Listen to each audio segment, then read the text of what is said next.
आखिर कब आएगी एसएससी जीडी के आंसर की आज हम फुल प्रूफ डेट के साथ बात करने वाले हैं। Hello guys and welcome back to my channel. स्वागत है आप सभी का मेरी एक और नई वीडियो में। तो आज हम बात करने वाले हैं एसएससी जीडी आंसर की कब रिलीज करेगा या फिर उसका लिंक कब एक्टिवेट होगा, उसका लिंक कब आएगा आंसर की का, इन सभी टॉपिक पर हम बात वाले हैं। तो पता है कि एसएससी जीडी का एग्जाम सभी के बच्चों के हो चुके हैं, जहाँ तक मेरे को पता है। अगर बचे होंगे तो कुछ एक आधी शिफ्ट के बचे होंगे जिनके पोस्टपोन हो चुके थे। वैसे तो उनके भी हो चुके हैं। आज 31 कल 31 मई तक सभी बच्चों के हो चुके हैं। तो अभी सभी का एक ही सवाल है, आप सभी का एक ही सवाल है कि आंसर की कब आएगी। तो आंसर की हम विद प्रूफ बात करने वाले हैं आज की इस वीडियो में। तो वीडियो को शुरू करने से पहले जो भी मेरे चैनल पर नए हैं, जिन्होंने पहली बार विजिट किया चैनल को, तो फटाफट से जाके सब्सक्राइब कर लो, क्योंकि मैं लेटेस्ट इन्फॉर्मेशन आपके लिए लाती हूँ हमेशा से ही। और वीडियो को अभी से लाइक कर दो और स्किप तो बिल्कुल मत करना, क्योंकि वीडियो जो है आज की बहुत ही ज़्यादा इंपॉर्टेंट रहने वाली है। मैं डिटेल में बताऊंगी कि आखिर कब कितने दिन बाद एसएससी रिलीज करती है आंसर की। तो हम अगर पिछले डाटा को एनालाइज करें, 4-5 एग्जाम्स के डाटा को, सीएचएसएल हो गया, सीजीएल हो गया, दिल्ली पुलिस ड्राइवर हो गया, या फिर दिल्ली पुलिस कांस्टेबल, उन सभी के एनालाइज को अगर हम देखेंगे कि उनकी आंसर की कब आई थी, किस दिन आई थी, कितने दिनों के बाद आई थी, तो उसी के हिसाब से फिर हम बताएंगे कि जीडी के आंसर की कब आएगी, बिल्कुल एग्जैक्ट डेट कब आएगी। तो जो ड्राइवर की थी वो 14 दिन के बाद आई थी और मंडे को आई थी, शायद मंडे को रिलीज हुई थी। और कांस्टेबल की है वो 7 दिन में ही आ गई थी, सबसे जल्दी आंसर की आई थी कांस्टेबल की, लेकिन रिजल्ट अभी तक नहीं आया है। कोई रिजल्ट की तो छोड़ो, दिल्ली पुलिस की बाद में बात करते हैं, अभी हम जीडी की बात करते हैं। तो 7 दिन बाद आया था और वो वेडनेसडे को रिलीज हुई थी आंसर की। उसी के साथ सीएचएसएल की 10 दिन में, किसी की 13 दिन में, किसी की 9 दिन में, ऐसे आंसर की सभी की रिलीज हुई है आज तक। यानी कि कम से कम टाइम लगा 7 दिन का आंसर की रिलीज होने में और ज़्यादा से ज़्यादा 14 दिन का। और डे किस डे को रिलीज करती है एसएससी अपने आंसर की, वो है मंडे, ट्यूसडे या फिर वेडनेसडे, यानी कि जो मिड वीक है ना, उससे पहले पहले फर्स्ट मिड में रिलीज करती ही करती है। इन्हीं दिनों में सारी आंसर की अभी तक रिलीज की गई है, ये आप खुद भी देख सकते हो डाटा जा करके। तो उसी के हिसाब से की भी आंसर की फर्स्ट हाफ में आएगी, मतलब मिड वीक से पहले ही आ जाएगी आंसर की, मंडे को, ट्यूसडे को या फिर वेडनेसडे को। मैक्सिमम 17 से 14 दिन का ही टाइम लेते हैं आंसर की को रिलीज करने के लिए। और ये सारा 5 एग्जाम्स का, लास्ट 5 एग्जाम का मैं डाटा आपके लिए लेके आई थी, जो कि मैंने अभी बताया है।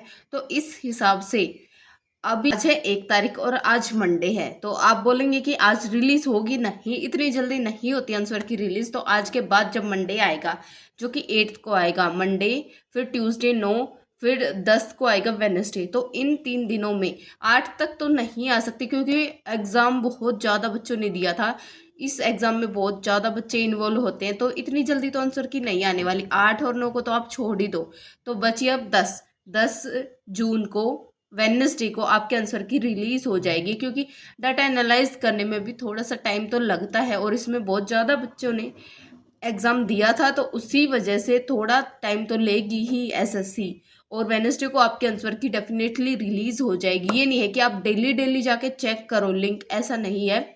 आप डायरेक्ट मंडे या फिर ट्यूसडे को करना, नहीं तो वेडनेसडे को तो आपके आंसर की रिलीज हो ही जाएगी। और आंसर की बहुत ही ज़्यादा ज़रूरी होती है सभी के लिए, क्योंकि उसी से हमें पता चलता है आगे तैयारी करनी चाहिए या फिर नहीं करनी चाहिए, या फिर हमें दूसरे एग्जाम पे फोकस करना चाहिए, या फिर अपने फिजिकल की सेकंड स्टेप हमको फॉरवर्ड मूव करना चाहिए, या फिर किसी और एग्जाम की तैयारी करें। तो उसी से, आंसर की से ही सब कुछ हमारा क्लियर होता है कि रो स्कोर कितना बन रहा है, कितना नहीं बन रहा है, हमें क्या स्टेप लेना चाहिए आगे, सब कुछ उसी से हमारा रिलीज पता चलेगा, उसी से आंसर की से ही कि आखिर क्या करना है, अब हमें आगे क्या स्टेप लेना है। तो आंसर की तो मैंने आपको बता दी कि कब आएगी। नॉर्मलाइजेशन की भी बात कर लेते हैं हम, नॉर्मलाइजेशन किसको ज़्यादा मिलेगा। तो जो फर्स्ट वीक है ना, उसको तो सबसे ज़्यादा नॉर्मलाइजेशन मिलता ही मिलता है हमेशा से। हर एक एग्ज़ाम का जैसे मैंने देखा, एनालाइज किया है, तो फर्स्ट वीक वालों को तो बिल्कुल भी स्ट्रेस लेने की ज़रूरत नहीं है। उनके 8 से 10-12 मार्क्स तक इंक्रीज़ होंगे। तो उनके लिए ये बहुत खुशी की बात है कि 8 से 10 नंबर तो आपको नॉर्मलाइजेशन में मिलेंगे, जो कि एक बहुत अच्छा बेनिफिट है, जिससे आपका रो स्कोर इंक्रीज होगा और आप कट ऑफ क्लियर कर पाएंगे या फिर आपका फाइनल सिलेक्शन के नियर अबाउट पहुंच जाएंगे। और घटता किसका बहुत कम ये होता है कि बीच वाली शिफ्ट्स को भी नॉर्मलाइजेशन मिले, और वो भी इतना ज़्यादा, क्योंकि बीच वाली शिफ्ट्स को कम मिलता है, इतना तो सिर्फ फर्स्ट वीक को वालों को, बच्चों को मिलता है। और जो लास्ट वीक है, लास्ट वीक नहीं, लास्ट डे है, कई बार ऐसा होता है कि उनके मार्क्स घट जाते, डिक्रीज हो जाते, 5 से 6 या फिर 6 से 8 नंबर तक डिक्रीज हो जाते हैं। यह सुनकर घबराने वाली कोई बात नहीं है। साथ नहीं तो आपका ये हो सकता है कि थोड़े बहुत कम हो या फिर ना भी हो, ये कुछ कंफर्मेशन नहीं है, लेकिन जो फर्स्ट वीक वाले हैं उन सभी का तो मार्क्स इंक्रीज होने ही होने हैं। 8 से 10 मार्क्स बिल्कुल इंक्रीज होने हैं। तो ये मैंने नॉर्मलाइजेशन का बता दिया। अगर आप बोलेंगे कि मैं स्टेट वाइज कट ऑफ रो स्कोर की लेके आऊँ कि किसका हो सकता है, किसके चांसेस ज़्यादा है स्टेट वाइज सबके अलग अलग, तो मैं, आप ज़्यादा कमेंट करेंगे तो मैं उस पर वीडियो एक सेपरेटली लेके आऊँगी। तो मैंने आपके सारे डाउट क्लियर कर दिए हैं। आंसर की 10 जून को रिलीज़ होने वाली है, या और जो फर्स्ट वीक है उनको नॉर्मलाइजेशन का बहुत ही ज़्यादा प्रॉफिट मिलने वाला है।